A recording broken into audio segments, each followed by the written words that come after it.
Hi guys, welcome to my channel, the Canada Immigration Compass, where you receive all the information you need in order to migrate to Canada and to receive your permanent residency. Now don't forget to like, subscribe, and to share my video, and to hit the bell button so that you can get notification as soon as I upload new videos.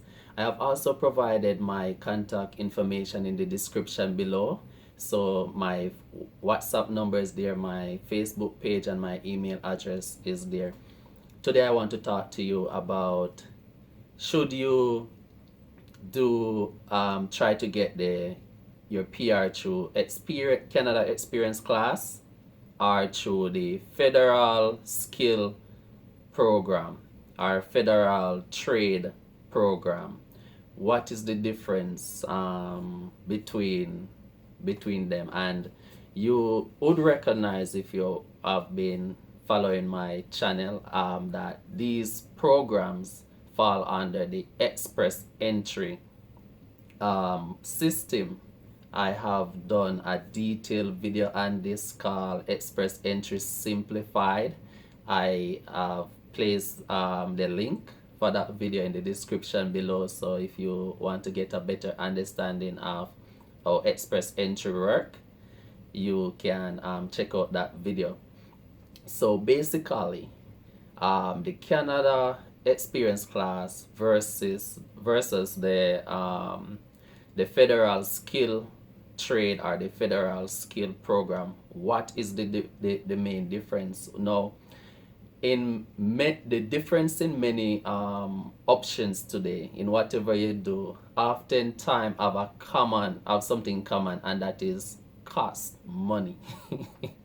And that is I believe, the main difference between these stream or path towards permanent residency.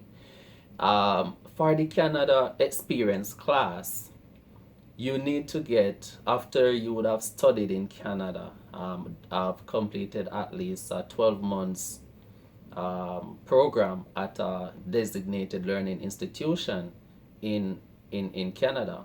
Not a 12-month, a 1-year program. 1 year can be 8 months. 4 semester make 1 semester, and you need 2 semester to complete a 1-year program. So you just need to complete at least a 1-year program and have at least 12 months work experience.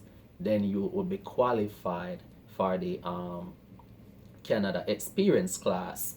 And it's not necessarily that you have to complete 12 months.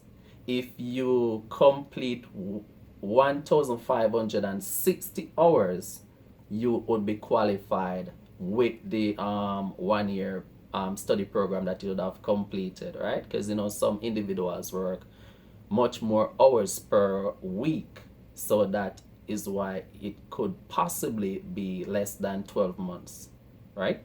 So normally when Canada Immigration says 12 months, they're looking at, like, say you would do a normal 40 hours per week.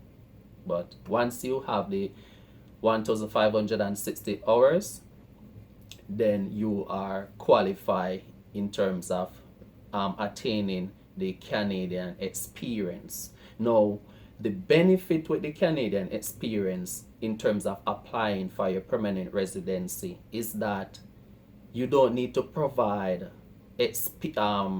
information and proof of experience in the country you're coming from or your home country, right?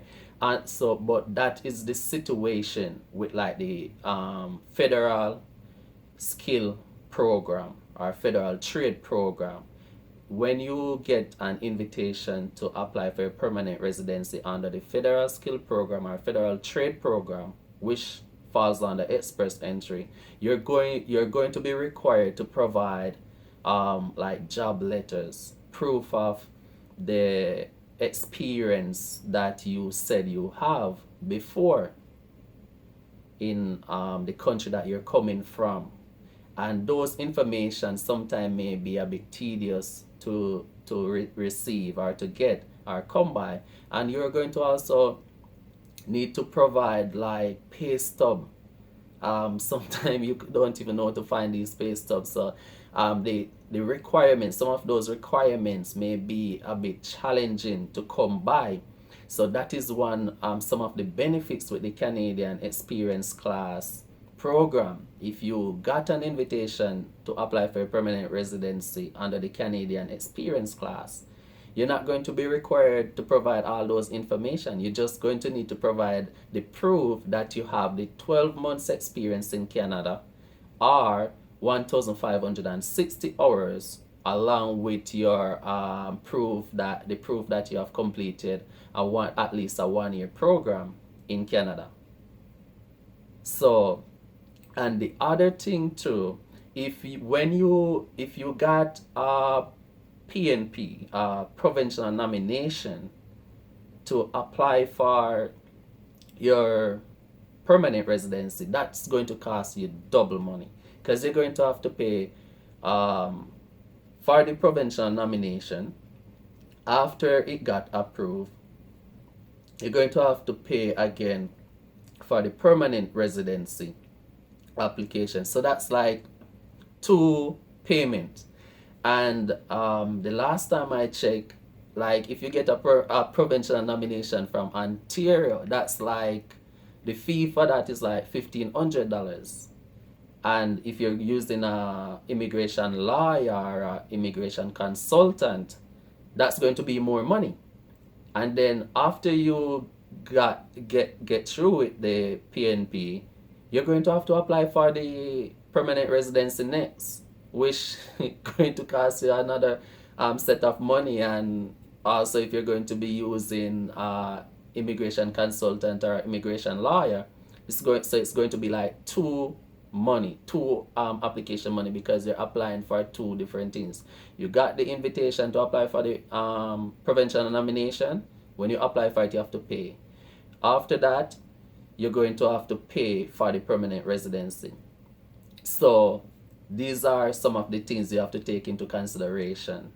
So a lot of individuals that have migrated to Canada as international students and would have completed their study, got their 12 months work experience, when they set up their express entry profile, some of them eliminate, like don't put in like previous work experience, because they're just targeting the Canada Experience Class nomination. They don't want to get nominated under the Federal Skill or Federal Trade Program, because they don't want to get any PNP. But some individuals, they don't care about that, about spending the extra money. Their goal is that I want my permanent residency, and if it require for me to make two application, like get a provincial nomination, which will automatically qualify me for the PR,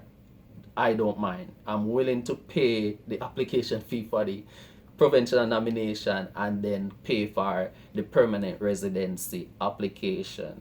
But you have individuals that are cash strapped, and maybe they would have completed a 2 year program, so they have a 3 year work permit and they're like not in any rush. So they're like, oh, I'll just wait until I got a nomination or an invitation from the Canada Experience Class, so that I don't have to pay twice two application fee, and I will not need to provide the proof of experience that I have in the country I'm coming from, or my home country, and I don't have to provide like the proof that this was a paying job, in terms of providing pay stubs that from each workplace. Or if it's one workplace you have put on your application, you don't have to provide pay stub from that particular workplace. So these are the difference, friends, with the Canada Experience Class and the Federal Skill and the Federal Trade. Federal Skill and Federal Trade, you're going to have to provide proof of previous work experience in your home country and proof of payment from those companies like pay stubs, they may ask you for 3 pay stubs, maybe in 3 different tier. I depends, but they're going to ask you for a pay stub. But with the Canada experience class, you don't need to provide those information.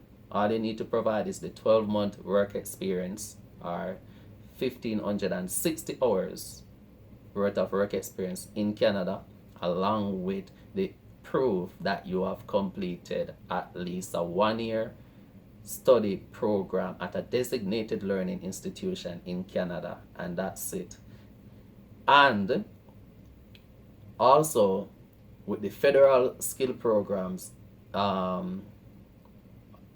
mentioned earlier, if you get a PNP, a provincial nomination invitation, you're going to have to pay for that application, and after it get approved, you have like 6 months to apply for a permanent residency, and you're going to have to pay for that also.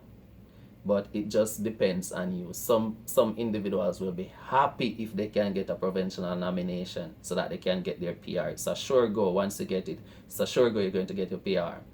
And some individuals, they don't want it because they have to pay extra application money, right? But it all depends on you and your situation. But I said earlier, I share with you that I have provided my contact information in the description below, my email address and my WhatsApp number and my Facebook page. If you need more information on this subject, you can contact me. All right.